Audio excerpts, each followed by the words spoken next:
Start. It's October November 2025, paper 1 variant 1, 1.25 घंटे का paper है. Let's start. ठीक है. अच्छा जी, सबसे पहला क्वेश्चन है कि the table show the some physical quantities which row correctly identifies the quantities are as scalars और वेक्टर. ठीक है भाई. एक्सेलरेशन स्केलर है? बिल्कुल भी नहीं. एक्सेलरेशन वेक्टर है? बिल्कुल है. अब ये एक्सेलरेशन स्केलर नहीं है, स्केलर है नहीं है, तो इसका मतलब है कि ए और सी तो पहले ही चला गया. ठीक है. अब आप यूं समझ लो, क्योंकि आपने यूं देखना है इसको, ऐसे रीड करना है, ऐसे स्टडी करना है. ठीक है. आ रही बात समझ में?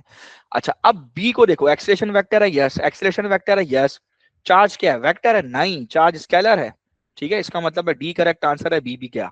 खत्म. आगे मूव करो. Two quantities are measured.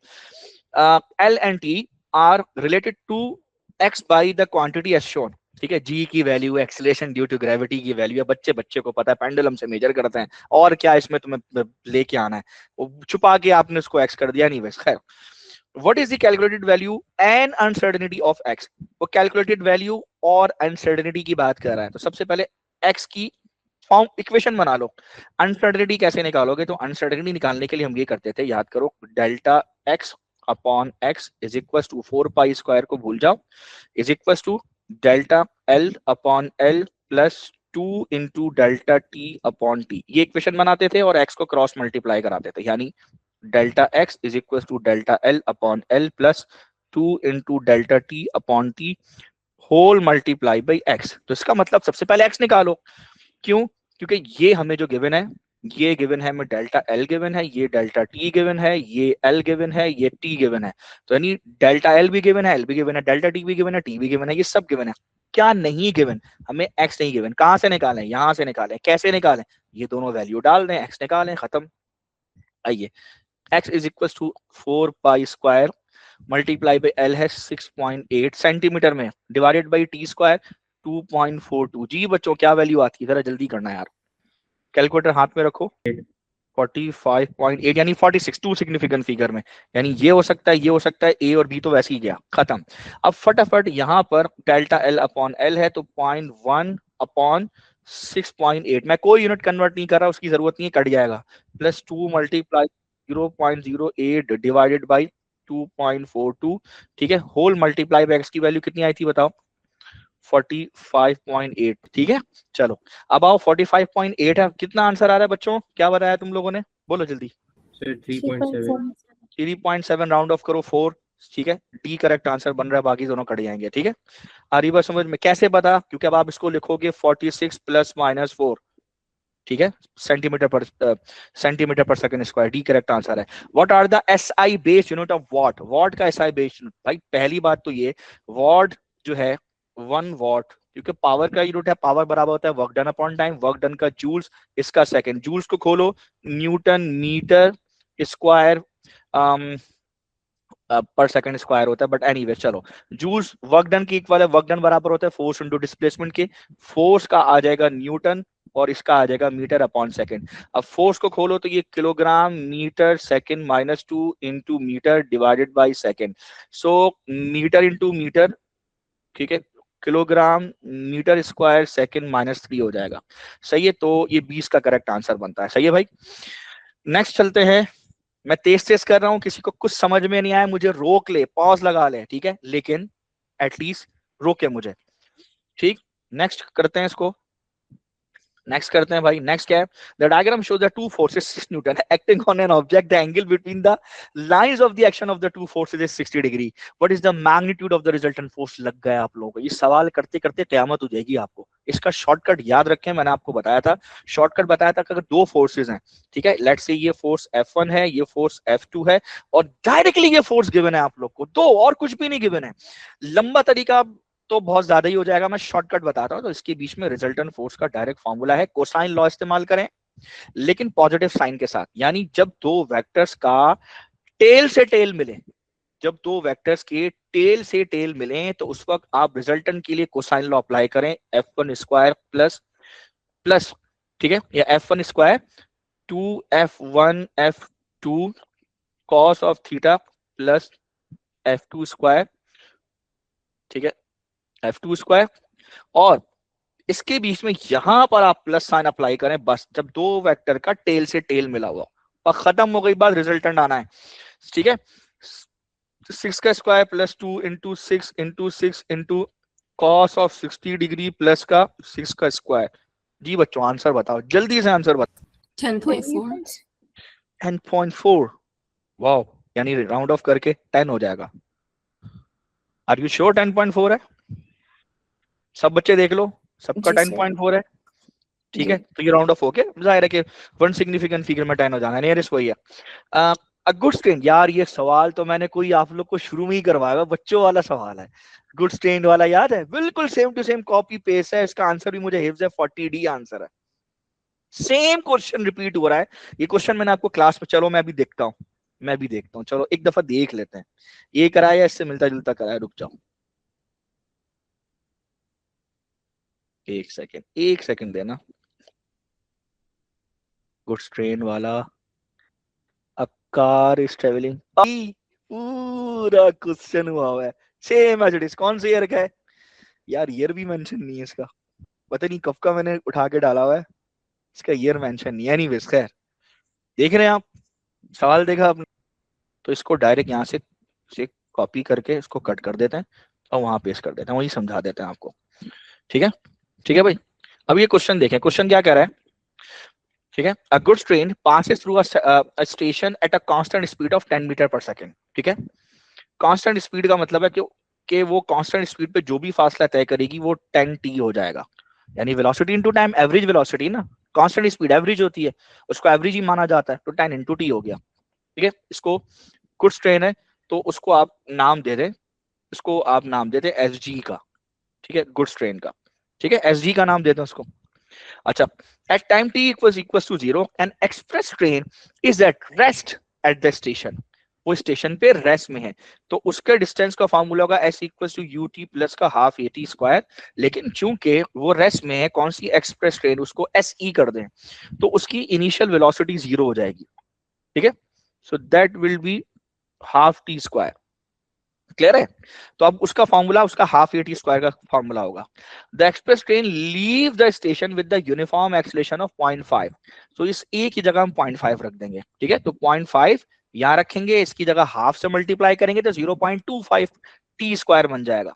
सो मैं डायरेक्ट लिख रहा हूँ 0.25 टी का स्क्वायर बन जाएगा। ठीक है, एक्सप्रेस ट्रेन की जो इक्वेशन होगी 0.25 टी स्क्वायर, और जो गुड्स ट्रेन की होगी वो 10 टी होगी। दो इक्वेशंस है।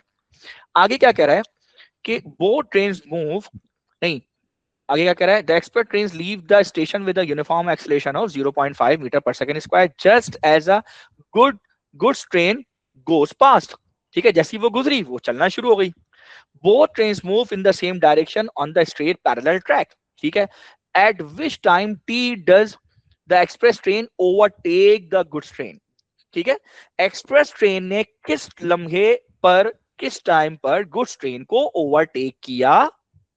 जब ओवरटेक करेंगे तो दोनों के डिस्टेंस, वहां से जहां से एक्सप्रेस ट्रेन ने चलना शुरू किया है वहां से लेकर जहां तक ओवरटेक किया वहां तक दोनों के फासले, डिस्टेंसेस इक्वल हो जाएंगे। ठीक है, सो मैं ये कर रहा हूं, मैं ये कर रहा हूं कि ये आपकी, इसको यहां देखिए। ठीक है, ये आपकी हो गई गुड्स ट्रेन, बल्कि नहीं, ये आपकी हो गई एक्सप्रेस ट्रेन। ठीक है, और ये जो आपका डिस्टेंस है ये वाला, वो हो गया आपका गुड्स ट्रेन का।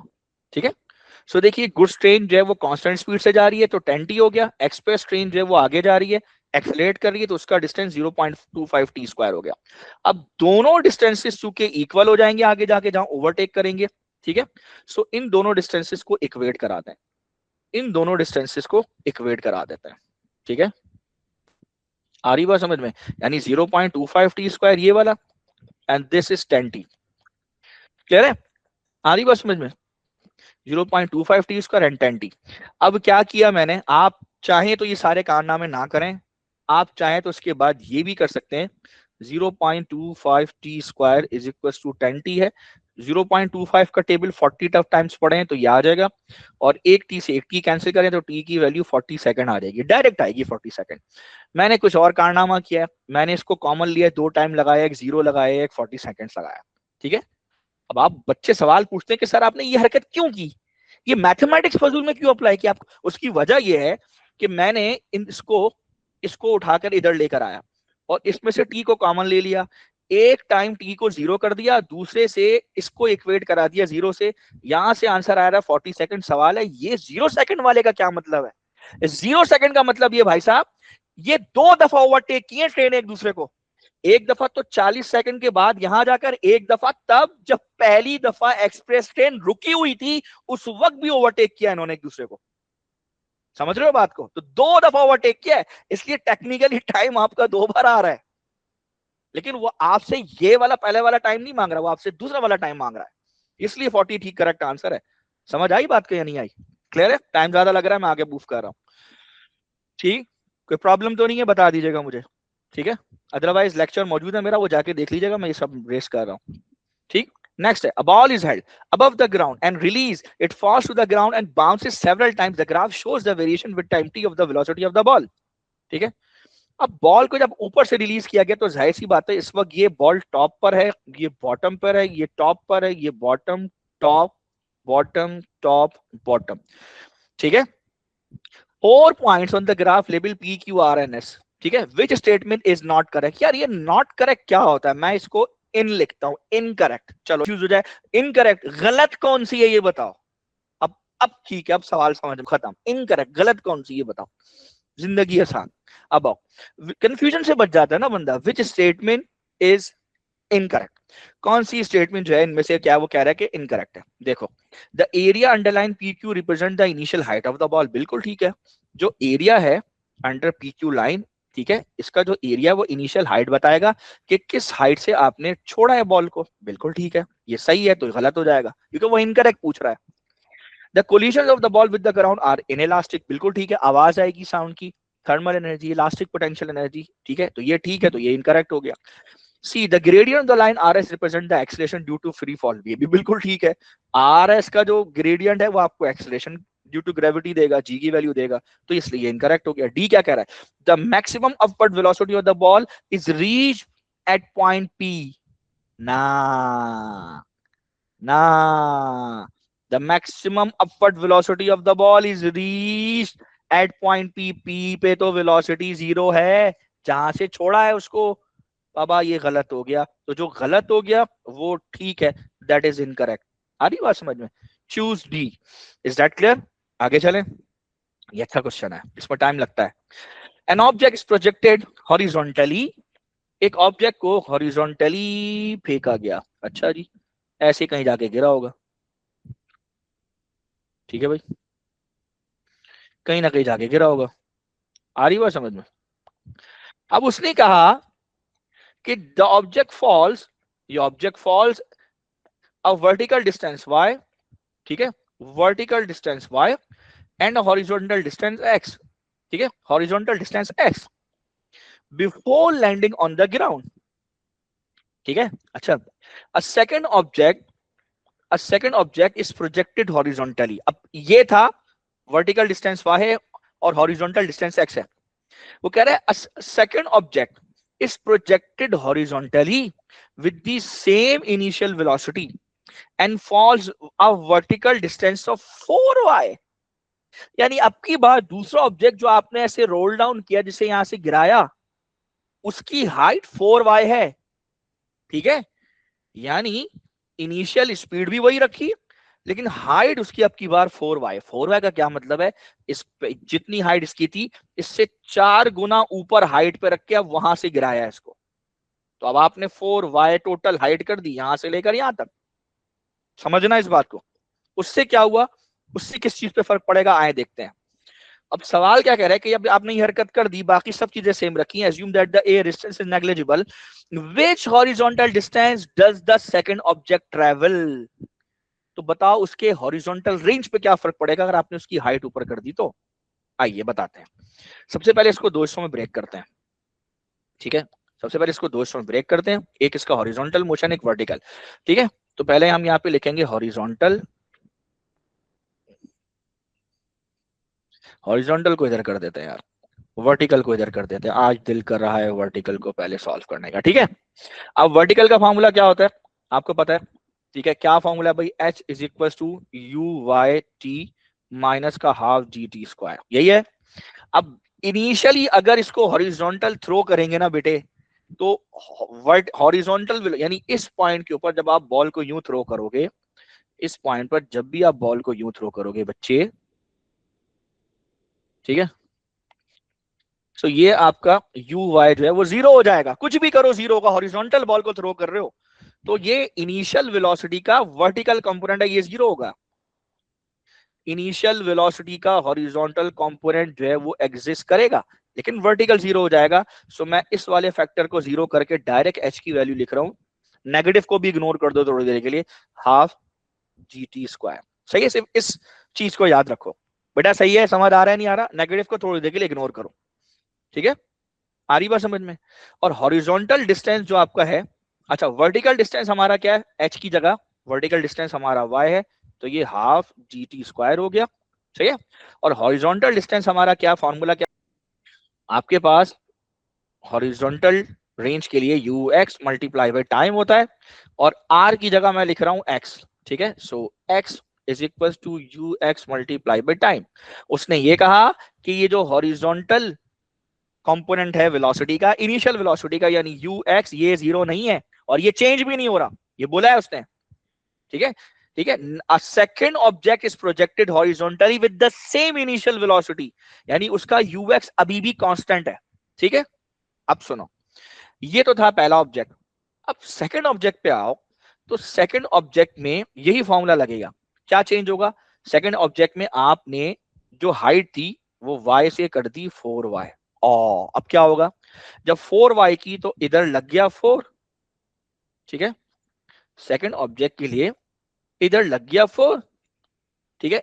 y is equal to half G. अब जब इधर 4 लगेगा तो बेटे इधर भी तो 4 लगेगा, 4 के साथ टी स्क्वायर। कैसा? तो दोनों तरफ 4 लगेगा। अब जब दोनों तरफ 4 लगा तो ये देखो, ये तो 4 गुना हाइट थी, अब जी की वैल्यू तो 4 गुना नहीं होगी, ये तो कांस्टेंट है, इनको हटा लो तो टाइम का स्क्वायर 4 गुना हो जाएगा, ठीक?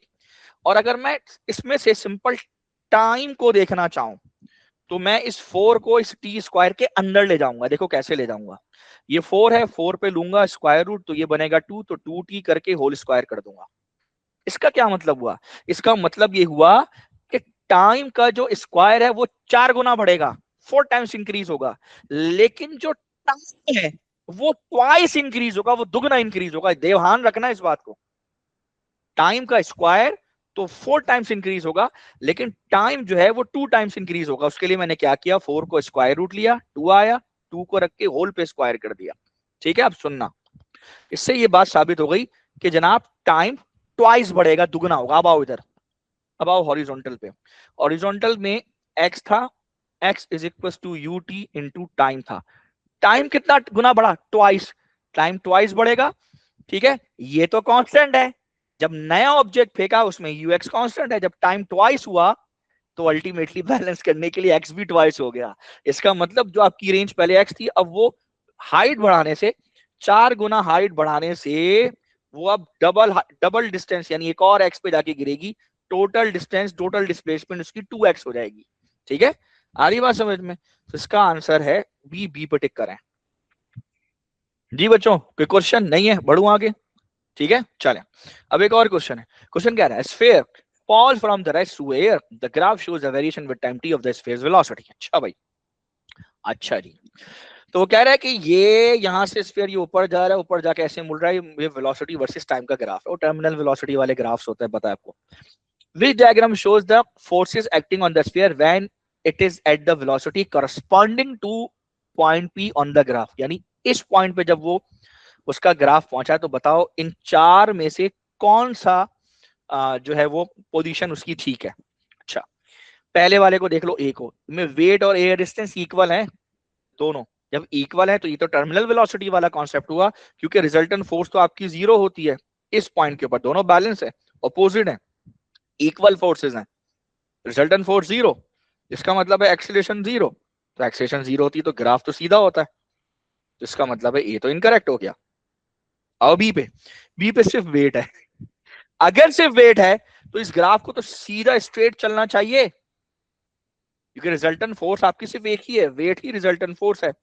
और ये M G is equal to M A होगा, एम से एम काटो तो A is equal to G बचेगा। तो ये तो पूरी एक लीनियर लाइन होनी चाहिए, मतलब स्ट्रेट लाइन होनी चाहिए, और इसका जो ग्रेडियंट निकलना चाहिए वो तो जी की वैल्यू आनी चाहिए, जो कि नहीं आ रही, क्योंकि ये तो यहां से कर्व हो रहा है। अब आओ सी पे, ठीक है, बी भी इनकरेक्ट, सी पे आओ। सी पॉसिबल है क्योंकि वेट तो है लेकिन कुछ पार्ट एयर रेजिस्टेंस भी आ गया, जिसकी वजह से वेट में से जब मैं एयर रेजिस्टेंस आपकी निकालूंगा तो जो बचेगा वो रिजल्टेंट फोर्स होगी। तो एयर रेजिस्टेंस के आने से रिजल्टेंट फोर्स थोड़ी डिक्रीज हो चुकी होगी, लेकिन जीरो नहीं हुई होगी। और डी, इसका मतलब है कि ये आंसर सी हो सकता है। डी इसलिए नहीं हो सकता कि डी में एयर रेजिस्टेंस ज्यादा है, वेट कम है। ये तब होता है जब पैराशूट ओपन हो जाए, तो एयर रेजिस्टेंस ऊपर की तरफ ज्यादा हो जाता है वेट के कंपैरिजन में, जिसकी वजह से रिजल्टेंट फोर्स अपवर्ड हो जाती है और ऑब्जेक्ट डीसेलेरेट कर रहा होता है इस तरह से, इफ यू रिमेंबर। तो इस हिसाब से डी सी करेक्ट आंसर है। Next, in which situation the total linear momentum always conserve, in which situation the total moment linear momentum is always conserved? Isolated system में हमेशा conserved होता है, आप पढ़ लें। in all collisions between two object, नहीं, हमेशा conserve नहीं होता। in collision between two object moving at equal and opposite velocity, नहीं, velocity से लेना देना नहीं, momentum से लेना देना होता है, ठीक है। in collision between two objects that form an isolated system, जी जनाब, सी सही है, इसमें एक्सटर्नल फोर्स जो है वो जीरो हो जाती है। In collision between two objects with the same mass, जरूरत नहीं है और जरूरी भी नहीं है, ठीक है। In collision between two object with same mass जरूरी नहीं है, तो इसको भी कैंसिल कर दें। अब आ जाए डी के ऊपर। अच्छा सवाल है, थोड़ा टेक्निकल है, सॉल्व करना पड़ेगा। An object of mass m moving with the velocity 9.0 metre per second has a head on elastic collision with stationary object of mass 2m। अच्छा जी, यहाँ पर एक ऑब्जेक्ट है, ठीक है, यहाँ पे एक ऑब्जेक्ट है, उसका टकराव होता है एक दूसरे ऑब्जेक्ट से, और ये स्टेशनरी है, ठीक है। एक का मास मैंने ले लिया, थोड़ा बड़ा कर लेते हैं, ठीक है। इसका मास को हम m1 कर लेते हैं, इसके मास को हम m2 कर लेते हैं। m1 जो है इसका मास है 2m, ठीक है, और m2 का जो मास है वो है m। क्लियर है, आ रही बात समझ में? नहीं, इसको उठाकर एक काम करते हैं, इसको उठा के इधर कर लेते हैं, ठीक है। छोटी बॉल जाके बड़ी बॉल को हिट कर रही है, ठीक है। अब ये जो बॉल आ रही है यहां से इधर, अब ये जो बॉल आ रही है यहां से इधर, ठीक है, यहां से इधर आ रही है, इसकी स्पीड है 9 मीटर पर सेकेंड। इसको, अच्छा दोनों के नाम भी हम चेंज कर देते हैं, इसको इसको कर देते हैं m, इसको कर देते हैं m1, इसको कर देते हैं m2। क्लियर? सो ये आपकी u1 हो जाएगी और इसकी इनिशियल स्पीड u2 0, क्योंकि स्टेशनरी ऑब्जेक्ट है वो है 2m, जो स्टेशनरी ऑब्जेक्ट है वो है 2m, 2m इस वक्त रुका हुआ है, ठीक है, लिखा हुआ भी है कि it has an elastic collision, head on elastic collision with the stationary object of the 2m mass, ठीक है। After the collision both objects are moving, जाहिर सी बात है जब ये छोटा आगे इसको लगेगा तो ये कुछ आगे जाएगा और इसकी स्पीड स्लो हो जाएगी या रिकॉइल होगा, वी डोंट नो, लेकिन इस वक्त ये आके इसको हिट कर रहा है। After collision both objects are moving, no external forces act on them, ठीक है। What is the law of conservation of linear momentum लगेगा, what is the velocity of the object of mass 2m after collision, ठीक है। टकराने के बाद 2m वाला जो ऑब्जेक्ट है उसकी वेलोसिटी क्या होगी, यानी वो आपसे v2 के बारे में सवाल कर रहा है, ठीक है।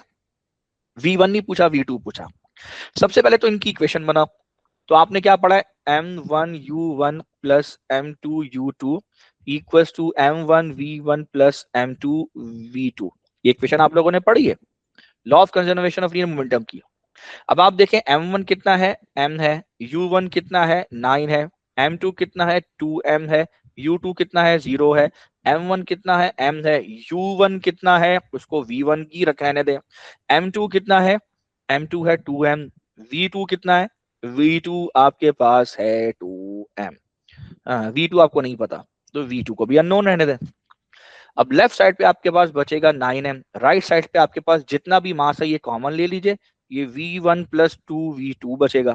9 से मास से मास कैंसिल करिए तो फॉर्मूला ये बनेगा v1 plus 2v2 equals to 9, equation 1। Let's talk about equation number 2। Equation number 2 कैसे बना है, और ये तो फंस गया है क्योंकि ये इलास्टिक कोलिजन है, वो कह रहा है कि इलास्टिक कोलिजन एक्सटर्नल, अच्छा मजे की बात, नो एक्सटर्नल फोर्स बोला है तो इसका मतलब है मोमेंटम का लॉ लगेगा, law of conservation of linear momentum लगेगा। आगे बोला हेड ऑन इलास्टिक कोलिजन, जब उसने इलास्टिक कोलिजन का वर्ड लगाया तो हमारे पास वो वाली इक्वेशन भी लगेगी कि relative velocity of approach equals to relative velocity of separation. तो कैसे लगाओगे? सो तुम्हारे पास है u1 minus u2 equal minus u2 is equal to negative of v1 minus v2 कर लो या v2 माइनस v1 कर लो, दोनों चीजें सही है। ठीक है, आपके ऊपर। चलो आप v2 माइनस v1 कर लो। ठीक है, अब क्या होगा? अब ये इनिशियल स्पीड जो थी ये 9 थी, तो यहाँ पे आप 9 माइनस 0 कर लो और ये क्या हो जाएगा? v2 minus v1। सही है, तो v2 minus v1 equals to 9, equation number 2। सही है भाई, दो इक्वेशन आ गई। तो v1 प्लस 2v2, तो मैं यहाँ पे पहले 2v2 लिखूंगा, फिर v1 लिखूंगा, इज इक्वल्स टू 9 लिखूंगा और दोनों इक्वेशंस को ऐड करूंगा तो ये v1 ये पॉजिटिव नेगेटिव कटेगा, ये 3v2 हो जाएगा और ये 18 हो जाएगा। 3 वहां जाके डिवाइड हो जाएगा तो v2 equals to 18 divide by 3 6 आएगा। डी करेक्ट आंसर है। सही है, बोलते हैं the graph shows how the momentum of the motorcycle changes with time. अच्छा भाई, what is the resultant force acting on it? भाई साहब इसका ग्रेडियंट निकाल लीजिए। आपको भी पता है कि resultant force is equal to change in momentum upon time. Clear? So ये आपका राइज हो जाएगा, ये आपका रन होगा और ये ग्रेडियंट बनेगा। सही है भाई, सीधी सी बात है, ग्रेडियंट बनेगा तो इसका ग्रेडियंट ले लीजिए। सो आप इसका ग्रेडियंट लेंगे तो राइज में आपका 5000, रन में आपका 10, तो ये 500 आएगा। ए करेक्ट आंसर है। ठीक है, टाइम नहीं वेस्ट करना हमने। A rocket has a weight of W and an initial acceleration of A as the rocket leaves the ground vertically. The acceleration of the free fall is G. Which expression gives the initial upward force exerted on the rocket due to the engine? अच्छा भाई साहब ये आपका rocket है, मेरा मतलब है कि ये जो आपने रॉकेट बनाया ये वो है। ठीक है, ये उसका इंजन का थ्रस्ट है, ये उसका इंजन का थ्रस्ट है। ठीक, इसको एफ टी कह दे, एफ टी एच कह दे, यही पूछ रहा है। डाउनवर्ड उसका कहीं ना कहीं वेट होगा। ठीक है, उसके सेंटर, अगर सेंटर ऑफ वेट उसका, centre of mass, centre of gravity अगर बीच में तो चले वहां से देख लें वेट उसका बीच। एक फोर्स और होगी भाई। ठीक है, अब इन दोनों का मैं डिफरेंस लूंगा तो रिजल्टेंट फोर्स बनेगी, ध्यान दीजिएगा। यानी कि अगर मैं ये माइनस ये करूं तो मेरे पास रिजल्टेंट फोर्स बनेगी, रिजल्टेंट फोर्स एम ए के इक्वल है। ठीक है, और मास की जगह मैं वेट अपॉन जी लिख के ए से मल्टीप्लाई करा सकता हूं। आ रही बात समझ में? जी बच्चों, तो अब thrust of the engine is equal to W, वहां जाके ऐड करा दो। सो ये हो जाएगा W upon G whole multiply by A plus W. W, तो अब ये क्या आ गया? W A upon G plus W, W A upon G plus W. प्यारे बच्चों ए करेक्ट आंसर है। सही है? कोई जवाब दे दो भाई, सही है? जी सर। ठीक है, दबाओ। नहीं समझ आ रहा किसी को पूछ लो, भागना ऐसे ही है, ऐसे ही क्वेश्चन पेपर करने हैं बेटे। ऊपर कर देता हूँ, आओ जा। ठीक है, a uniform rod of the weight 28 Newton, okay, plus is supported at one end by the force F, ठीक है। The rod is in equilibrium and attached to the frictionless hinge at end X, ठीक है। What is the magnitude of F? भाई वही करेंगे इस point पर, clock wise anti clock wise rotation को बैलेंस करेंगे क्लॉक वाइज रोटेशन से। ओ लो जी, इसकी तो लेंथ ही नहीं पता, कोई मसला नहीं है, अगर लेंथ नहीं पता लेंथ को एल लिख लो, और यूनिफॉर्म रॉड है, कोई टेंशन नहीं है। ठीक है, यूनिफॉर्म रॉड है, इसकी लेंथ एल है। ठीक है, और ये जो हाफ पे है ना, तो इसकी इसकी लेंथ यहां से लेके यहां तक ये L/2 हो जाएगी। क्लियर है? अब जरा देख लीजिए, अब एंटी क्लॉकवाइज रोटेशन बैलेंस कर लीजिए क्लॉकवाइज रोटेशन से। सो मैं पहले sum of anti clockwise moment is equal to sum of clockwise moment. ठीक है, तो एंटी क्लॉकवाइज रोटेशन में आपका फोर्स मल्टीप्लाई बाई, यानी ये फोर्स है और ये परपेंडिकुलर है मोमेंट आर्म से, मोमेंट आर्म L है, सो इसको L कर लीजिए आप, या अपनी तरफ से हमने L लिया है। अब क्लॉकवाइज की बात करें तो क्लॉकवाइज में ये 28 है, अभी 28 तो है, लेकिन इसका मोमेंट आर्म क्या होगा? तो देखिए 28 तो मैंने यहाँ पे सबसे पहले लिख दिया, क्लॉकवाइज में आपके पास 28 है। 28 को इस डिस्टेंस से मल्टीप्लाई कराएंगे, ये परपेंडिकुलर डिस्टेंस है ये वाला।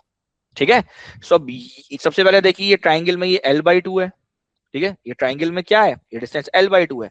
L/2 के साथ cos लगाएंगे तो ये हॉरिजॉन्टल डिस्टेंस आएगा, ये है L/2 cos 40 डिग्री।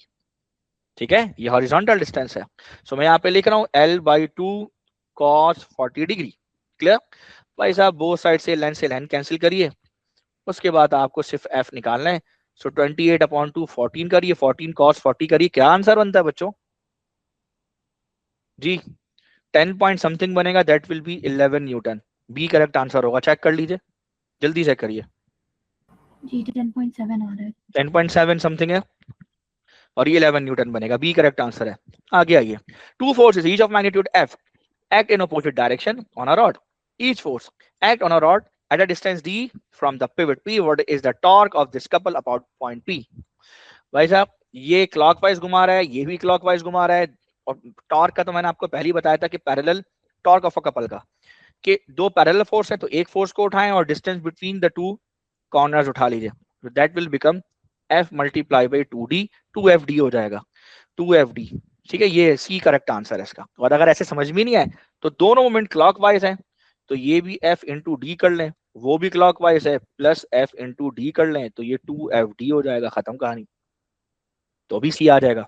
ठीक है, a man of weight 600 Newton stands with both feet flat on the ground. What is the reasonable estimate of the pressure exerted on the ground by the weight of the man?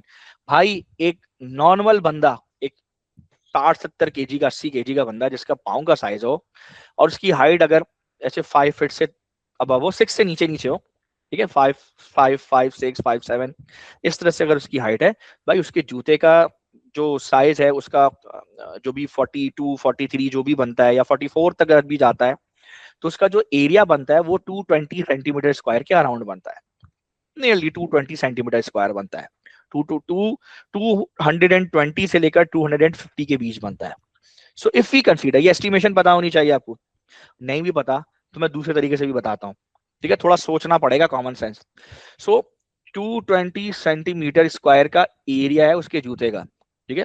अब इसको convert करना है metre में, तो 1 centimetre 10⁻⁻2 होता है, उसका square करूंगा तो -4, सो ये मीटर स्क्वायर में कन्वर्ट हो गया। अब उसका वेट है 600, सो अब आपने प्रेशर निकालना है तो वेट अपॉन एरिया, ठीक है, सो वेट पर यूनिट एरिया, तो ये हो जाएगा 600 अपॉन 220 इंटू 10⁻⁻4। जी बताए, कोई बता सकता है आंसर क्या आ रहा है? कौन बताएगा? मैं कैलकुलेट कर लेता हूं अपने पास भाई, ये मीटर स्क्वायर में है, वो न्यूटन में। जी सी इज द आंसर। आंसर बताने को गए, अभी ऑप्शन बताने के लिए नहीं कहा, आंसर बताइए। 2.7 टाइम्स 10 टू द पावर 4। 10 की पावर देखनी 4, तो इस हिसाब से सी करेक्ट आंसर है। पावर देखनी है, वैल्यू नहीं देखनी इधर। और टेक्निकली खुद भी सोचो कि 10 की पावर 0 1 पास्कल का प्रेशर, 10⁻0 पास्कल, ये बहुत कम हो जाता है, टेक्निकली इतना नहीं हो सकता। तो मैं ए को तो हटा रहा हूं और मैं 10 की पावर 6 को भी हटा रहा हूं। क्यों? क्योंकि 1 इंटू 10⁵ पास्कल ये एटमॉस्फेरिक प्रेशर होता है। इसको भी अगर मैं 10 से मल्टीप्लाई कर दूं ना, तब जाके ये वाला प्रेशर आता है, तो ये भी नहीं हो सकता ना यार। इंसान का पाँव पर रखने से इतना प्रेशर कि वो जो ना वो एटमॉस्फेरिक प्रेशर का 10 गुना हो रहा है, ऐसा भी नहीं है। सो अब ये जाहिर है बी और सी में मुझे जो है ना वो तुक्का खेलना है। बी आता है 100 पास्कल, ठीक है, और ये आता है तकरीबन 10,000 पास्कल। लॉजिकली भी देखो, अगर एरिया, अगर पाँव जूते का मतलब पाँव खुद रखो, स्केल उसमें बराबर में ऐसे रख दो, ठीक है, शू रखो बराबर में रखो, तो 10 सेंटीमीटर का जूता तुम्हारा इधर होगा और 2 का इधर होगा, 10 2 20 20 सेंटीमीटर स्क्वायर एरिया बनेगा तुम्हारा, सेंटीमीटर स्क्वायर में। समझाने के लिए खाली कह रहा हूं, अगर 5 इधर ले लो 20 इधर ले लो, तो भी वो वैल्यू कुछ भी करके टेढ़ी मेढ़ी करके भी पावर 4 में ही आएगी, फिर भी पावर 4 में आएगी, पावर 2 में नहीं जाएगी। ये मैं तुम्हें बता रहा हूं। यानी अगर एग्जाम में बैठे हो, एग्जामिनेशन हॉल में बैठे हो, तो अपना पाँव जमीन पे रखा हुआ है स्केल रखो ऐसे सीधा और थोड़ा यहाँ रखो, अंदाजे से स्क्वायर बना के उसका एरिया निकाल के वो डिवाइड कर दो, फिर भी पावर 4 आएगी तुम्हारी, पावर 2 नहीं आएगी और पावर 6 भी नहीं आएगी, करके देख लेना। लेकिन सेंटीमीटर स्क्वायर को मीटर स्क्वायर में कन्वर्ट लाजमी करना। नेक्स्ट है the formula for the upthrust on the block of wood partially submerged in water is shown. ठीक है भाई, ये what do the symbols rho and V represent? भाई ये तो अपथ्रस्ट है, वो रो और वी के, ये डेंसिटी ऑफ फ्लूइड है, वुड नहीं है, ठीक है। तो ये इन दोनों में एक आंसर होगा, सी और डी तो हटा दीजिए। अब थ्रस है। अब ये कौन सा वॉल्यूम है? ये वॉल्यूम वो है जो वाटर के अंदर है, वाटर के बाहर वाला टोटल वॉल्यूम नहीं है ये सिर्फ वाटर के बाहर वाला वॉल्यूम नहीं, ये volume below the level of water है। सो भाई ये बी करेक्ट आंसर होगा, ठीक है, volume of block below the surface of water. Next है an object with a mass of 100 gram, 100 gram का मतलब होता है 0.1 kg, falls at a distance of 10 metre, what is the change in gravitational potential energy? भाई साहब ये सारा 100 10 और 1000 के मल्टीपल में, इसका मतलब ये कि जी की वैल्यू को 9.8 नहीं लेंगे, 9.81 नहीं लेंगे, 10 ही लेके चलेंगे, तभी तो आंसर सही आएगा आपका, खुद सोचें। सो आप कुछ नहीं करेंगे, change in gravitational potential energy निकालना है तो आप mg डेल्टा एच करें, मास को आप 0.1 लें, g को 10 लें और इसको 10 लें, तो भाई ये आपका 10 बनता है, 10 जूल बनता है, तो इस हिसाब से ही बी करेक्ट आंसर है। समझ में आ गई? नेक्स्ट चलते हैं। वो कह रहा है bungee jumper jumps from the platform and it is decelerated by an elastic bungee cord as shown in figure, okay, ये दो नीचे। when the jumper makes a jump, ठीक है, when a jumper makes a jump, his initial gravitational potential energy relative to the ground is converted into kinetic energy and into elastic potential energy in the cord, at which part of the jump all three types of the energies are non-zero basically। वो ये पूछना चाह रहा है किस हिस्से में तीनों की तीनों एनर्जीज एग्जिस्ट करती है, उनका चेंज एग्जिस्ट करता है। नंबर 1 सुने, जब वो यहां पे खड़ा होगा तो काइनेटिक एनर्जी है ही नहीं, सिर्फ ग्रेविटेशनल पोटेंशियल है, इलास्टिक भी नहीं है क्योंकि रस्सी खिंची नहीं रही है। जब वो जंप करके नीचे अभी पहले शुरू में कूदा है, जब तक उसकी रस्सी की पूरी लेंथ नहीं आ जाती, उससे पहले पहले उसकी ग्रेविटेशनल पोटेंशियल एनर्जी का चेंज है, उसकी काइनेटिक एनर्जी का चेंज है, ये दोनों होगा, इलास्टिक पोटेंशियल नहीं होगी। लेकिन द मोमेंट जब इसकी रस्सी फुली स्ट्रेच हो जाए, उसके बाद जब ये डीसिलरेट करना शुरू होगा, उस वक्त उसकी काइनेटिक एनर्जी भी होगी, ठीक है, और ग्रेविटेशनल पोटेंशियल एनर्जी भी होगी, और इलास्टिक पोटेंशियल एनर्जी का भी चेंज हो रहा होगा, क्योंकि अब रस्सी खिंचना शुरू हो रही है, तभी वो डिसेलरेट कर रहा है। तो जब उसकी रस्सी खिंचना शुरू होगी, वो डिसेलरेट करना शुरू होगा, तो अब तीनों की तीनों एनर्जीज में चेंज आ रहा होगा। तो पढ़ लेते हैं। On the platform before jump, गलत। On the way down before the cord has started to extend, नहीं, स्टार्टेड टू एक्सटेंड नहीं बोले। On the way down as he decelerate, आ रही बात? कब वो डिसेलरेट करेगा भाई, खुद सोचो ना, जब रस्सी खींचना शुरू कर जाएगी उसके बाद ही करेगा। ये चीज का करेक्ट आंसर है। वो कह तो रहा है कि before the cord has started to extend, ठीक है, आ रही बात समझ? और बाकी तो कह रहा है at the bottom of the jump when he is stationary, ना ना ना ना, स्टेशनरी तो खैर नहीं। अ सेल बोर्ड इज पुश, क्योंकि काइनेटिक एनर्जी का चेंज 0 हो जाएगा, ठीक है। अब वो कह रहा है कि the force of the wind and the velocity of the sail board are in the same direction, ठीक है। देखो फोर्स जो है यार इसका,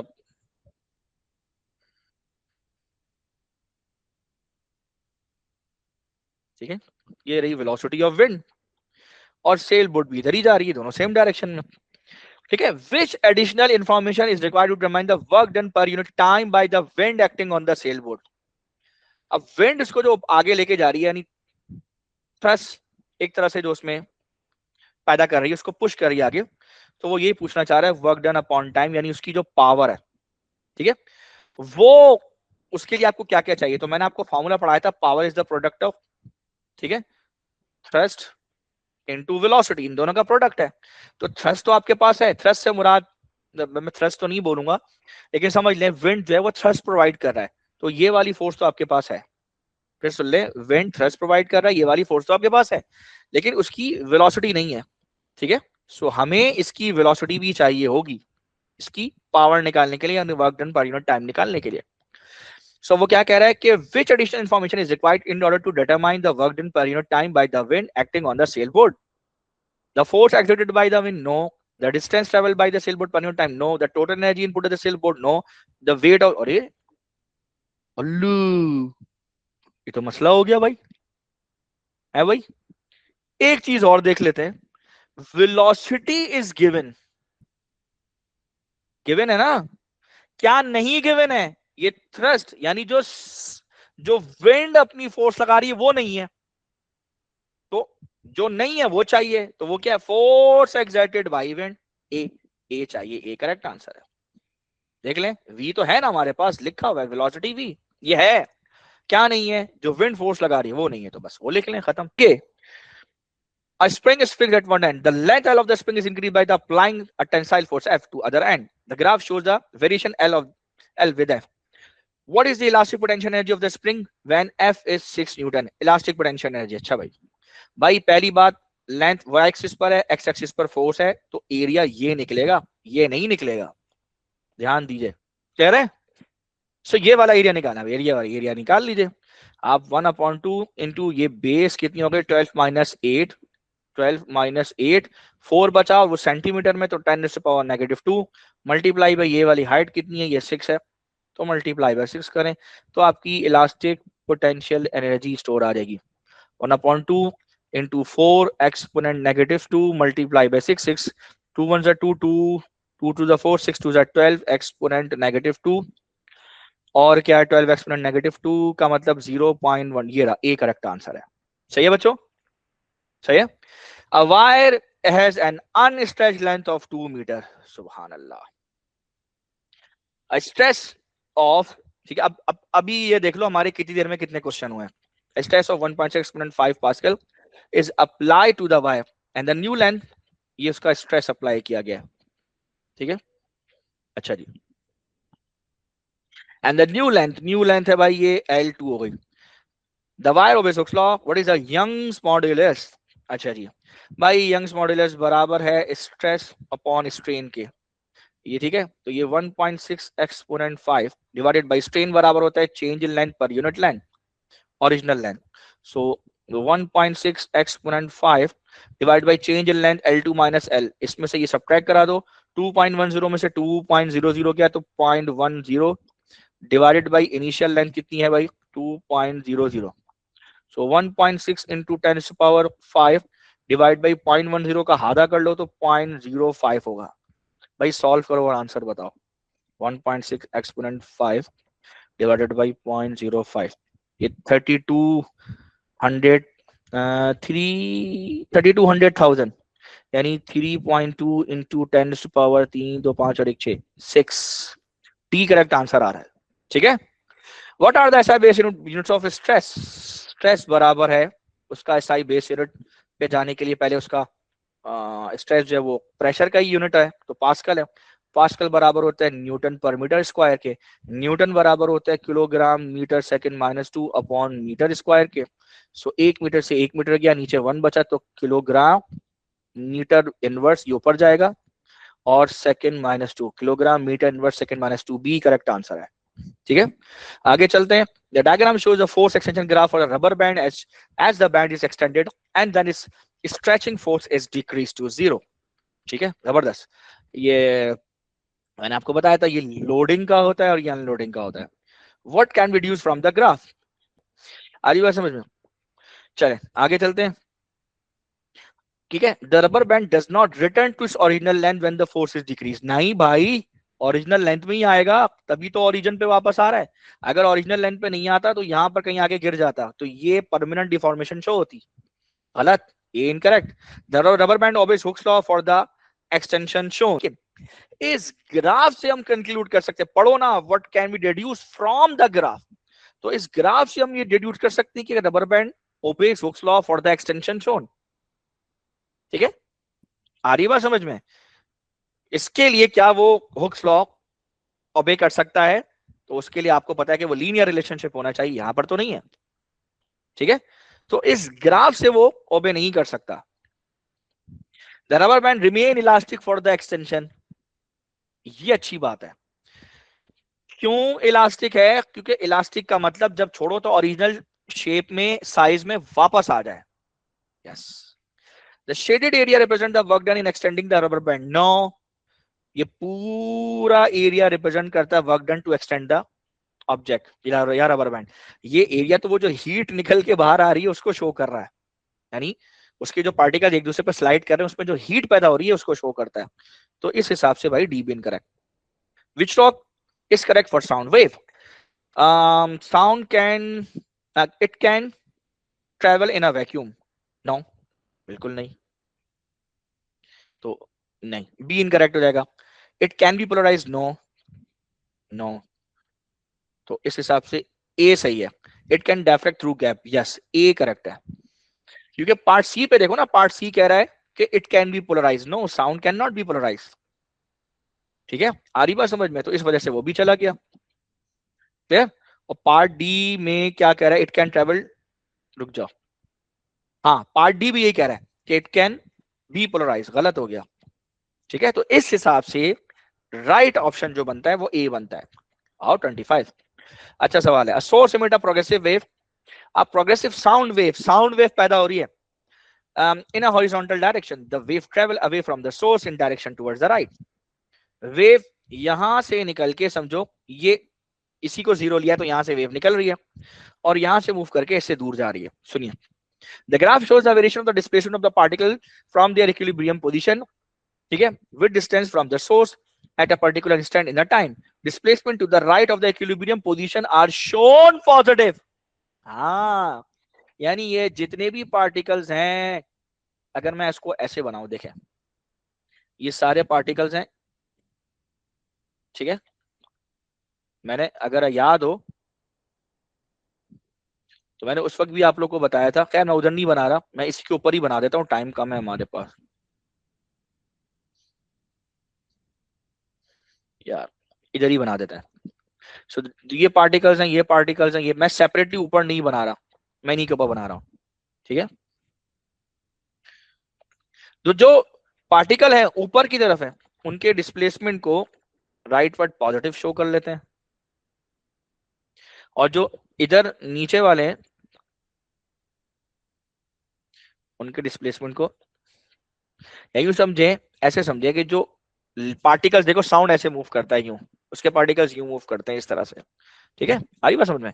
सो जो पार्टिकल आपके, आपकी तरफ से बता रहा हूं, जो पार्टिकल्स आपके लेफ्ट साइड पे मूव कर रहे हैं उनको जो है वो इस क्वाड्रेंट में आप बनाएंगे नेगेटिव, और जो पार्टिकल्स आपके राइट साइड पे मूव कर रहे हैं उनको आप ऊपर की तरफ बनाएंगे। सही है? अब सुनो, position y represent the displacement of a particle in a sound wave at particular distance from the source at this instant. ये position y है, यहाँ पर एक पार्टिकल है जो जाहिर है वो भी लेफ्ट साइड पे आ रहा है। Which statement about the motion of the particle is correct? The particle is moving away from the source. Source कहाँ है? इधर है, इससे ये अवे तो नहीं जा रहा, इसके करीब ही आता हुआ नजर आ रहा है, क्योंकि ये ऐसे ऐसे मूव कर रहा है ना, तो जब यूं जाएगा तो अवे, जब यूं आएगा तो टुवर्ड्स। सही है? सो ए इनकरेक्ट हो जाएगा। The particle is moving toward the source, जी जनाब। The particle is moving upward, no. The particle is moving downward, B correct है। सही है? आ रही बात समझ? ये बच्चों, the polarizing filters are placed यार ये क्वेश्चन क्लास में करवाया हुआ है, दिखाऊं? Two polarizing filters are placed next to each other so that their planes are parallel. ठीक है, दो polarizing filters हैं, ठीक है,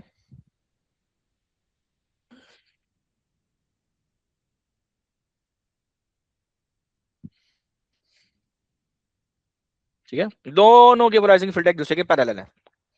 ठीक है, अब सुनते चले जाइए। वो कह रहा है the first polarizing filter has its transmission axis at angle 50 degree to the vertical. ये जो polarizing filter है ना, पहला वाला, उसका जो ट्रांसमिशन एक्सिस है वो वर्टिकल से 50 डिग्री कर दिया। 50 डिग्री का क्या मतलब है भाई? ऐसे कर दें 50 डिग्री, वर्टिकली 50 डिग्री कर दें, यूं कर दें। ठीक है, मैं सिर्फ वर्टिकली एक लाइन ड्रॉ कर रहा हूं ताकि आपको पता लग जाए ये वाला एंगल 50 डिग्री है, ध्यान रखिएगा। सो अगर आपकी लाइट ऐसे आ रही है, वर्टिकली आ रही है, यूं आ रही है लाइट, यूं आ रही है, तो जैसी इससे पास करेगी तो ये वर्टिकल एक्सिस है, इसका कंपोनेंट देखिए, इसका यानी कि लाइट जो यूं वर्टिकली ऐसे आ रही है, तो जैसे ही इस फिल्टर पे आएगी तो अब उसका ये वाला कंपोनेंट पास करेगा, ये वाला कंपोनेंट पास करेगा ऐसे। यानी अगर वो आ ऐसे रही है, आ वो सीधी रही है, लेकिन उसका ये वाला कंपोनेंट जाएगा। ठीक है, तो यहाँ पे आपका एक, समझे कि एक किस्म का वो बनेगा, ट्राइंगल बनेगा इस तरह से, ऐसे बनेगा। और इसकी प्रोजेक्शन इस वाले पर आएगी, ध्यान दीजिए। तो आप उस पर कॉस स्क्वायर लगाएंगे मलूस लॉ के हिसाब से, ठीक है। तो यहाँ पे चूंकि 50 डिग्री बन रहा है तो आप कॉस स्क्वायर 50 डिग्री रखेंगे, ठीक है, याद रखिएगा, पहली दफा कॉस स्क्वायर 50 रखेंगे आप। अच्छा ठीक है, जब यहाँ से पास होके गुजर जाएगी तो जाहिर सी बात है अब ये यूं आएगी, अब ये यूं आएगी, ऐसे आएगी, 50 डिग्री वर्टिकली आएगी, ठीक है। अब दूसरे वाले फिल्टर के साथ क्या कहानी होगी इसको भी समझ लेते हैं। वो कह रहा है कि the second polarizing filter has its transmission axis at angle 20 degree to the vertical. The angle, अच्छा सुनो, यानी जो सेकंड वाला पोलराइजिंग फिल्टर है वो आपने अब 20 डिग्री पे जरा टेढ़ा कर दिया, ठीक है, और थोड़ा कर देते हैं, बल्कि सही इतना काफी है। अब इसका ये है वर्टिकल, अब इसका ये है वर्टिकल, क्लियर बच्चों। यानी अब इसका जो है, इसकी जो ये वाला एंगल है ना, ये वाला एंगल वर्टिकली, वो वर्टिकली एंगल इसका 50 था, इसका एंगल है 20 डिग्री। लेकिन सवाल है कि अब ये वाली लाइट्स, यानी ये वाला जो भी आपका है, ठीक है, ये जो पोलराइज लाइट्स हैं, पार्शियली पोलराइज लाइट, जब ये पास होंगी और जब ये इसमें आएंगी, सो ये वर्टिकली तो 50 डिग्री पर है और ये वर्टिकली 20 पर है। यानी अब ये वाली जो लाइट्स आएंगी, इसको मैं और टेढ़ा कर देता हूं थोड़ा,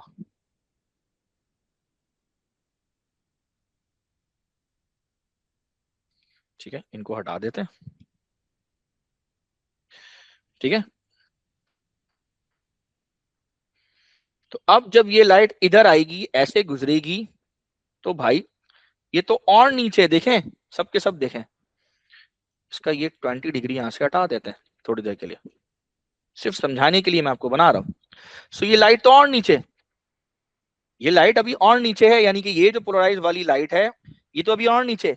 अब इसको गुजरना है ऐसे फिल्टर से जो ऊपर की तरफ है, कितना ऊपर है नहीं पता, बताता हूं।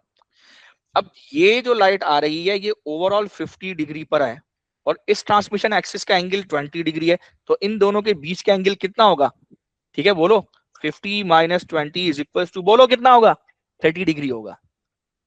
तो अब ये जो सेकंड वाली लाइट है, इसका जो प्रोजेक्शन इस वाले एक्सिस पे गिरेगा तो इसके बीच में 30 डिग्री का एंगल होगा। तो यहां पर सेकंड वाले के लिए कॉस स्क्वायर 30 लगाओगे तुम, आ रही बात समझ में, तब जाके फाइनली तुम्हारी वेव बाहर आएगी, ठीक है। सो अब तुम करो तो इनिशियली जो तुम्हारा इसने दिया हुआ है, the second polarising filter has its transmission axis at angle 20 degree to the vertical, the angle between the transmission axis of the two polarizing filter is 30 degree. दो पोलराइजिंग फिल्टर के बीच के ट्रांसमिशन एक्सिस के बीच का जो angle है वो कितना है भाई, 30 degree. A beam of vertically polarised light of 8 watt per metre square, ये अंदर जाने वाली इंटेंसिटी है, यानी जो यहां से आ रही है 8 watt per metre square, is incident normally on the first polarising filter, ठीक है, पहले पोलराइजिंग फिल्टर पे गिर रही है। What is the light intensity that is transmitted from the second polarising filter, second से कितनी निकलेगी ये बताओ। सो भाई फॉर्मूला था आई ट्रांसमिटेड का, I T is equal to I nought cos square theta, ठीक है। अब दो फिल्टर है तो कॉस दो बार लगेगा, तो I T is equal to I nought की वैल्यू कितनी है बेटा 8 multiply by cos of 50 degree का स्क्वायर, पहली के लिए कॉस 50 लगाएंगे और दूसरे के लिए मैंने आपको बताया कि इन दोनों के बीच का एंगल कितना है बेटा, इन दोनों के बीच का एंगल, इन दोनों के लिए 30 डिग्री। सो यहाँ इसके लिए 30 लगाएंगे, ये प्रोजेक्शन सेकेंडली इस वाले पे गिरेगी, सो आप मल्टीप्लाई बाय करें इसको तो that will become cos of 30 degree उसका स्क्वायर। जी जनाब सॉल्व करें और आंसर बताएं क्या आ रहा है, 2.47 what per metre square, round of करके 2.5 में जाएगा, बी करेक्ट आंसर है, सही है बच्चों। Next, a dolphin is swimming at a speed of 16 metre per second. So dolphin की जो वेलोसिटी है, वेलोसिटी ऑफ सोर्स वीएस हो जाएगी, फॉर्मूला याद है, याद रखिएगा। It is heading directly towards the stationary underwater microphone. The dolphin emits a sound of the frequency of Allah. Dolphin की जो फ्रीक्वेंसी है उसको आप एक्चुअल फ्रीक्वेंसी है तो उसको आप कोई भी नाम दे दें, उसको एफ दे दें, ठीक है।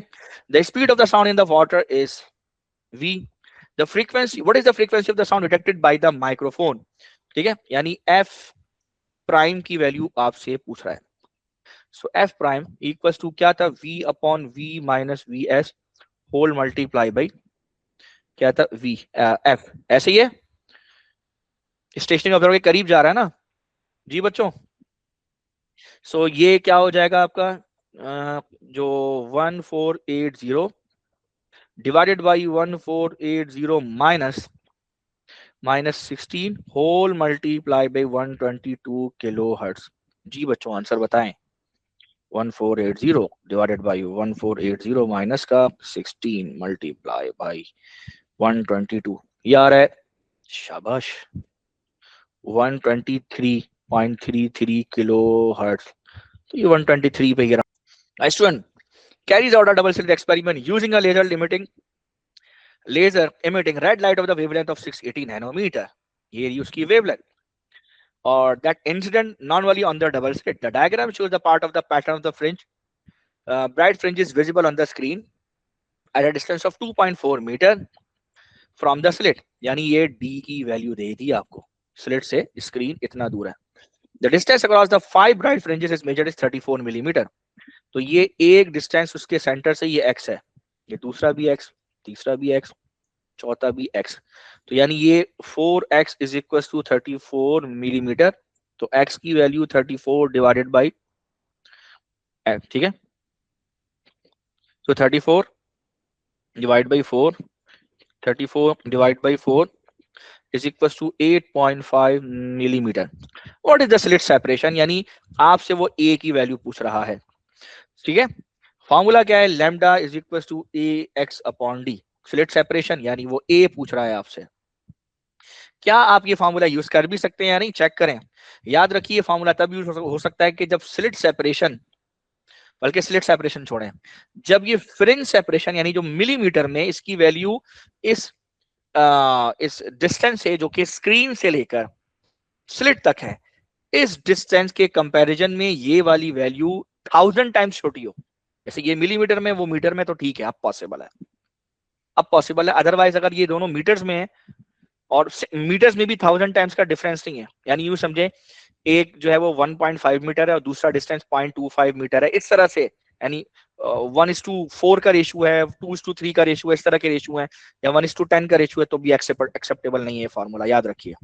ठीक है, अच्छा जी, अब आप क्या करेंगे, अब आप ये फॉर्मूला अप्लाई करें, यहाँ से ए की वैल्यू को एक तरफ करें, लैम्डा डी अपॉन एक्स करें।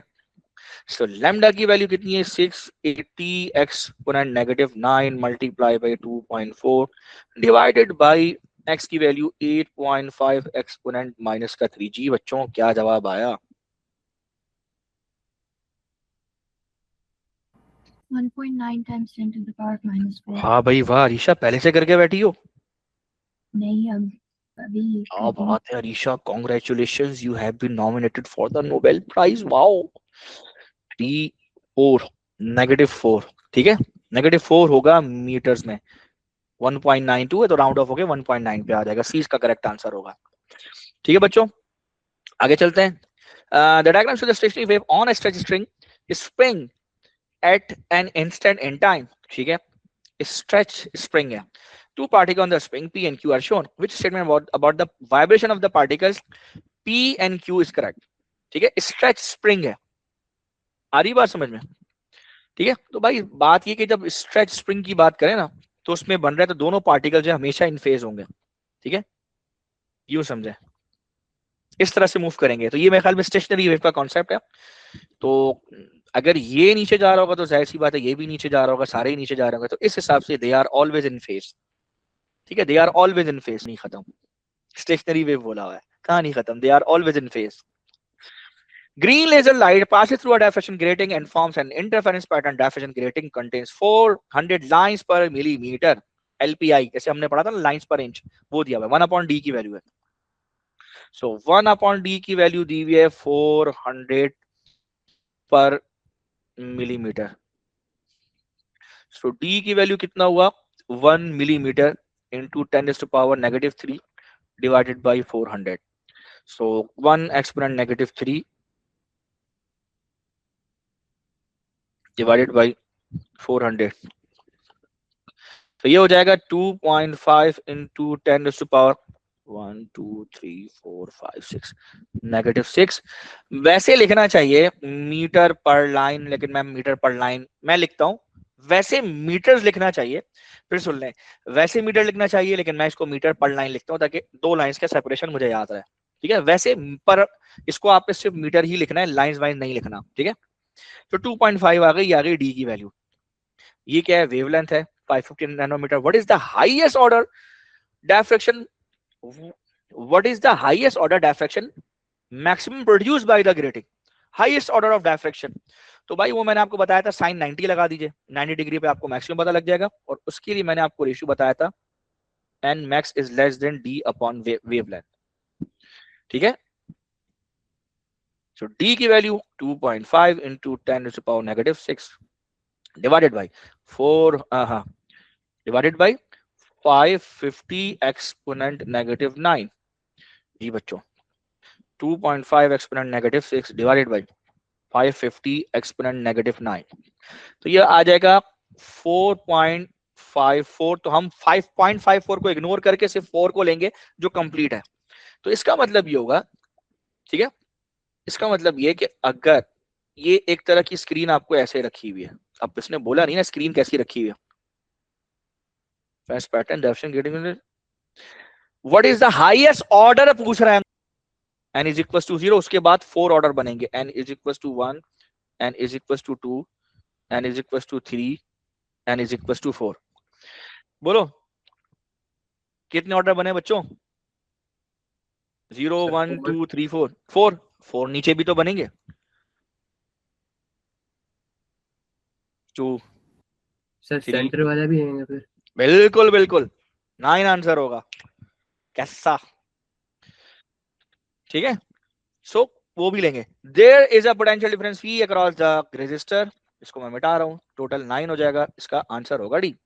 There is a potential difference V across the resistor of the resistance. The current in the resistor is I, which equation gives the power dissipated by the resistor. I और R को मिला के power का formula होता है I square R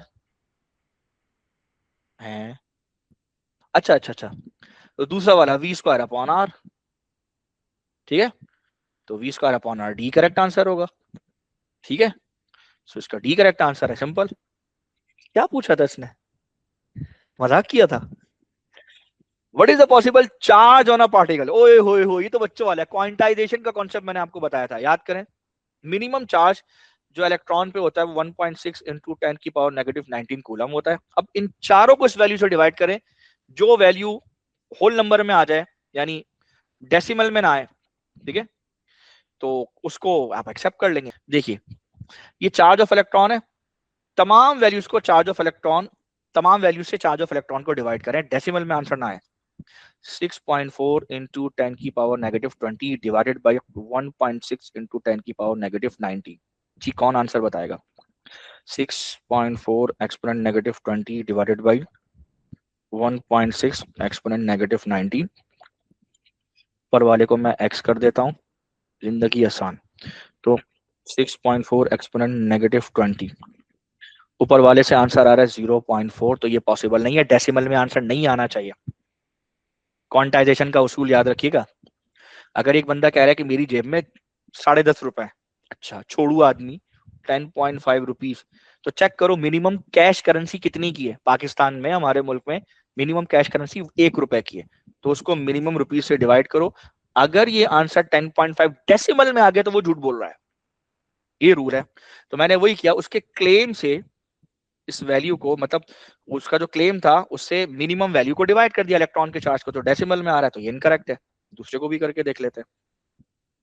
दूसरा है 4 exponent -19, तो दूसरा आ रहा है 2.5, यानी 4 एक्सपोनेंट -19 को डिवाइड करूंगा 1.6 इंटू -19 से, तो 2.5 आ रहा है, ये भी पॉसिबल नहीं है।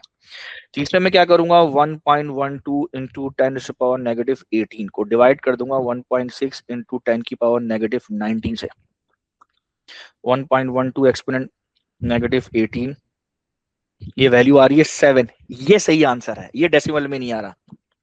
चौथी है 9.11 एक्सपोनेंट -18, ये वैल्यू है 56.9375।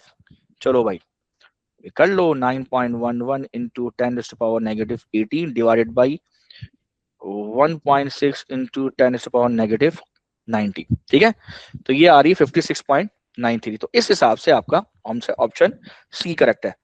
The graph shows the possible current IV characteristics of a filament lamp and semiconductor. Filament lamp में ये ग्राफ V की तरफ बैंड होता है और सेमीकंडक्टर में भाई ये वाला ग्राफ है।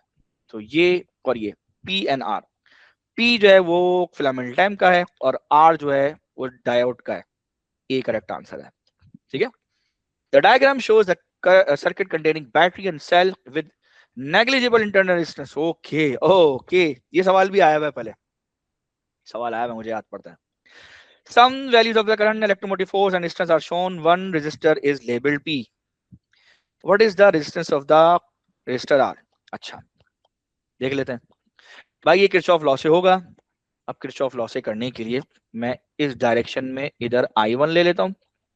ठीक है, यहां से ये करंट I1 जा रहा है।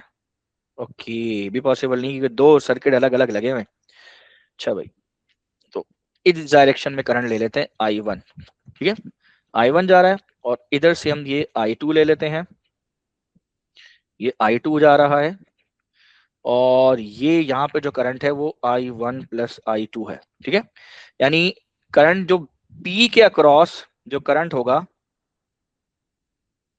करंट अक्रॉस P, इस दोनों को ऐड कर लो, यार I1 प्लस I2, यानी उसको I3 का नाम दे दो। I3 is the sum of I1 plus I2, यानी वो हो जाएगा 3 + 2, 3 + 2 = 5 एम्पियर। तो देखते हैं, तो ये हो जाएगा, इस वाले को हम क्लॉकवाइज लेते हैं लूप को और इस वाले को हम एंटी क्लॉकवाइज लेते हैं। ठीक है, तो बीच वाले लूप को हम क्लॉकवाइज लेंगे। जब क्लॉकवाइज लेंगे तो ये माइनस यहां से स्टार्ट करूंगा। ठीक है, सो माइनस का 9 का प्लस का 5R। ठीक है, इसकी रेजिस्टेंस को R कर लो। ठीक है, अच्छा जब यहां से आओगे करंट की डायरेक्शन यू लिए, प्लस का 1 प्लस का ये पहला पॉजिटिव दूसरा नेगेटिव, प्लस का 2 प्लस का 3 × 2, ठीक है, = 0 है। अच्छा डायरेक्ट आ रहेगा, कर लेते हैं। -9 6 + 1 7 -7 प्लस का 5R। ठीक है, 5R = 9 - 7 5R, R = 2/5 0.4।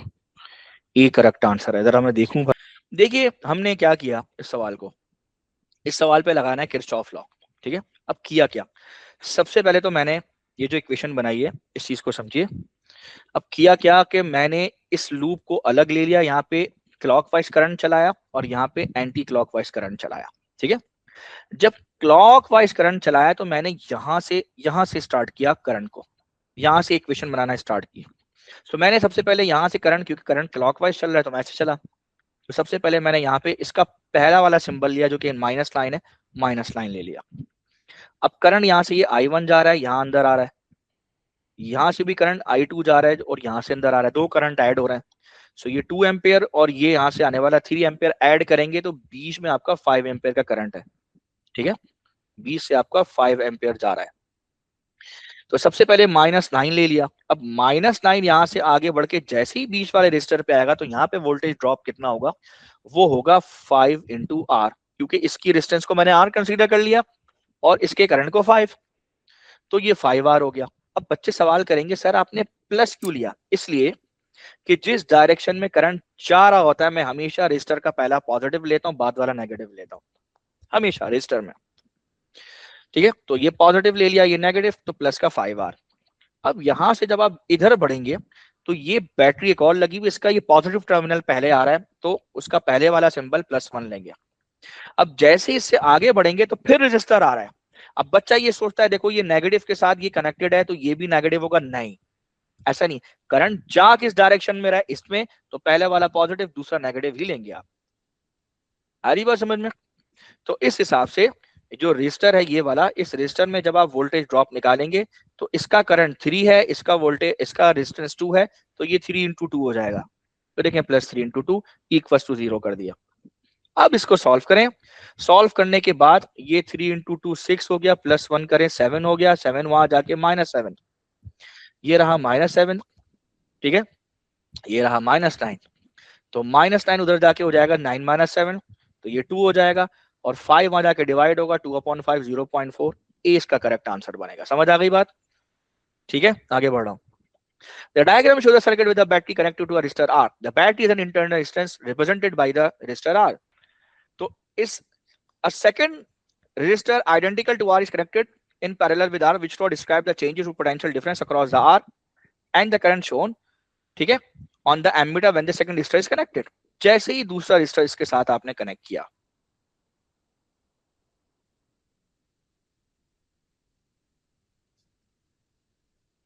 Identical resistor, identical resistor लगाने से क्या होगा भाई, ये भी तो आर ही है, तो इसका मतलब इन दोनों की जो इक्विवेलेंट रेजिस्टेंस होगी वो आधी हो जाएगी। यानी अगर मैं इस रेजिस्टर को हटा दूं और इस वाले को भी हटा दूं, अब जो रिजल्टेंट रेजिस्टेंस होगी वो हो जाएगी R/2,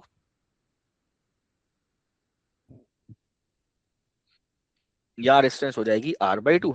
जब रेजिस्टेंस आधी हो गई तो सर्किट का जो करंट हो जाएगा, पीछे से आने वाला करंट, वो ट्वाइस हो जाएगा, यानी बढ़ जाएगा, इंक्रीज हो जाएगा। अब वो कह रहा है कि the current shown on ammeter will be increase, तो भाई ये और ये हटा दो। पोटेंशियल डिफरेंस अक्रॉस आर क्या होगा, सुनो, ये है वोल्टेज लॉस, वोल्टेज लॉस बराबर होता है आई आर के। तो भाई जब करंट ट्वाइस हो जाएगा तो वोल्टेज लॉस भी ट्वाइस हो जाएगा, तो वोल्टेज लॉस ट्वाइस हो गया, तो ये दोनों तो नहीं होंगे, ये या ये होगा, तो इसका मतलब डी करेक्ट आंसर होगा। समझ आई बात या नहीं आई बच्चों? ठीक है, डी करेक्ट आंसर होगा, ध्यान देना। अरे यार ये बड़ा, two identical resistors X and Y, each of the length L, radius R are connected in parallel is shown. The total resistance of the combination is R1. ये combination का resistance जो है वो R1 है, तो दोनों की resistance अगर मैं RR consider कर लूं, तो resultant जो इनका है, इनको हटा के जो एक लगेगा, उसकी जो combination है वो R1 है, यानी R1 जो है वो R/2 है। दोनों equal थे, क्यों? क्योंकि भाई आइडेंटिकल वायर है, एक्स वाई, लेंथ भी सेम है, रेडियस भी सेम है, ठीक है, और क्या है, आइडेंटिकल वायर है ना, एक ही मटेरियल के सेम है, लेंथ भी सेम है, रेडियस भी सेम है। तो अगर इनका रिजल्टेंट निकालूंगा तो R/2 होगा, तो वो R1 की इक्वल ले लिया। R/2 इन दोनों का रिजल्टेंट है, अगर मैं इन दोनों को हटा के एक रिजल्टेंट लगाऊं तो उसकी वैल्यू R/2 होगी। अब वायर एक्स को रिप्लेस कर दिया गया, अच्छा भाई, वायर एक्स को अब रिप्लेस कर दिया गया किससे? सेम मटेरियल से, लेकिन अब की बार उसका रेडियस ट्वाइस है, यानी R is inversely proportional to D square. अब रेडियस ट्वाइस हो तो डायमीटर भी ट्वाइस ही होगा, अंडरस्टूड है। तो ये 4D स्क्वायर हो जाएगा, क्योंकि आप जब 2D का स्क्वायर करेंगे तो नीचे 2 का स्क्वायर, इधर 4, ठीक है, इसकी रेजिस्टेंस हो जाएगी R/4। अब इन दोनों का जब इक्विवेलेंट लोगे, एक नया रेजिस्टर लगाओ, इक्विवेलेंट लगाओ, तो चूंकि जब आप इन दोनों को रिप्लेस करोगे, एक R/4 है, एक है R, R/4 का मतलब हुआ 0.25 R, ठीक है भाई, 0.25 R, ये 0.25 R इसकी वैल्यू हो गई। अगर मैं इसको भी हटा दूं, मान लो इसको हटा दूं और इसको हटा के एक नया रिजल्टेंट लगाऊं, तो इसकी वैल्यू क्या होगी, पहले वो निकालते हैं। तो ये 0.25 R है, और इसको जब मैं 4 से मल्टीप्लाई करूंगा तो ये आ जाएगा, ठीक है। सो मैं बड़े रिजल्टेंट निकालने के लिए बड़े वाले को डायरेक्ट 5 से डिवाइड करा दूं, ये शॉर्टकट हो सकता है, ठीक है। तो मेरा R2 की वैल्यू आएगी R/5। अब आप बोलोगे सर ये कैसे हो गया, तो चलिए मैं आपको समझाता हूं। अब मैंने क्या किया, इस वाले वायर को हटाया, ठीक है, यानी इस वाले वायर को भी हटा दूंगा। जी बोलें। Should it be D square or 2D square? Like in the ratio R is D square है ना, proportional to 1/. डी स्क्वायर है ना, देखो सर। ये डी स्क्वायर है, तो डी स्क्वायर की जगह 2d कर दिया ना, जब रेडियस ट्वाइस होगा तो डायमीटर भी ट्वाइस होगा, डायमीटर जब ट्वाइस होगा तो उसका स्क्वायर है, तो यहाँ पर 1/4 डी स्क्वायर आएगा, तो जब 4 इधर आएगा तो मैंने r/4 कर दिया बैलेंस करने के लिए। तो अब इन दोनों का जब नया इक्विवेलेंट निकालूंगा, तो इक्विवेलेंट निकालने के लिए, यानी इक्विवेलेंट इनका R2 हो जाएगा, इनका इक्विवेलेंट R2 है, सो ये 0.25 R into R divided by 0.25 plus R, so 0.25 R square divided by 1.25 R। ठीक है, आ रही बात समझ में? सो एक से एक कैंसिल करें, तो ये डिवाइड करें 0.25 को 0.25 डिवाइडेड बाई 1.25, ये होता है 0.2 R।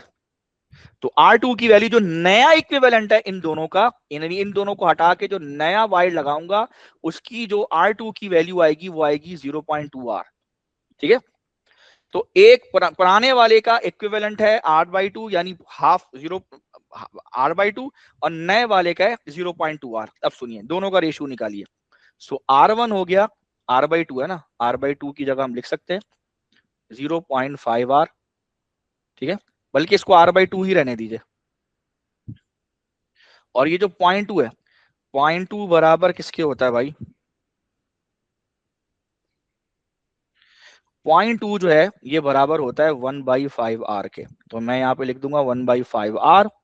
ठीक है, एक R से एक R कैंसिल, ये 5 ऊपर चला जाएगा, 1/2 डिवाइडेड बाई 1/5, 1/2 मल्टीप्लाई बाई 5/1, तो ये हो जाएगा 5/2। डी करेक्ट आंसर है। और अगर आप ऐसे नहीं कर सके तो आप ये 0.2 को डिवाइड कर दें, 0.2 को डिवाइड कर दें आप ये 0.5 से, 0.5 R से, तो भी आपको आंसर 5/2 ही मिलने वाला है। ठीक है, मैंने तो थोड़ी मैथमेटिक्स लगा दी, तो ये डी करेक्ट आंसर है। The diagram shows the current in a part of an electric circuit. The resistors are identical. Which equation is incorrect? मैं फिर कहता हूं नॉट को इन कर दें। I1 equals to I2 plus I4 plus I5.